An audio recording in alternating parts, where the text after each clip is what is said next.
Minister sir अच्छी आम समस्त मंचासीन सदस्य अच्छी से कहे तो आम समस्त मिसिकी आम जिलार जो एग्रेरियन स्वरूप अच्छी समस्त फार्मर्स इनकम बढ़ाइबार अच्छी अभी हम देख सकते हैं क्रॉप डाइवर्सिफिकेशन को जीवा पड़ी हर कोई कमर्शियल क्रॉपिंग को भी और हर कोई ओडिशा सरकार का जो भी है स्कीम आ रहा है उनको तक पहुंचा रहे हैं। माननीय धर्मेंद्र प्रधान जी, जिलापाल, आरडीसी, डीआईजी, कलेक्टर हैं, हर के सारे यहाँ पहुँचे हैं। यहाँ पर विधायक भी जयराम मिश्रा जी भी आ चुके हैं। अनुरोध कर्मी श्री जयनारायण मिश्र महोदय ऑनरेबल एमएलए संबलपुर से चाष विषय लेकर चाषी मानकर जेन केंद्र सरकार पैसा देसन से पैसाटा आज दिज्व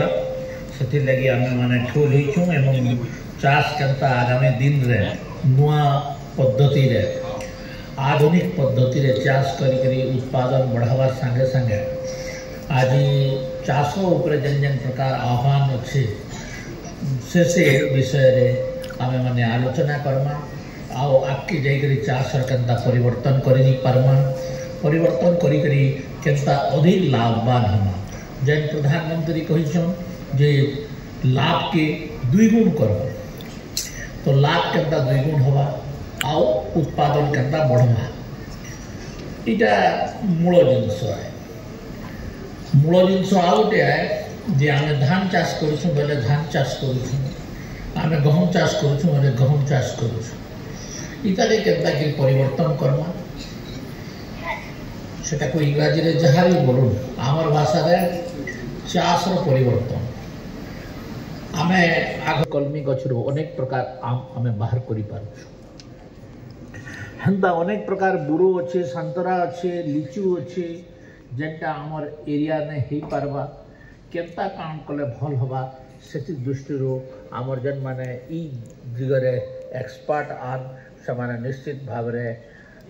आपण मान को बताबे आगामी दिन रे आमे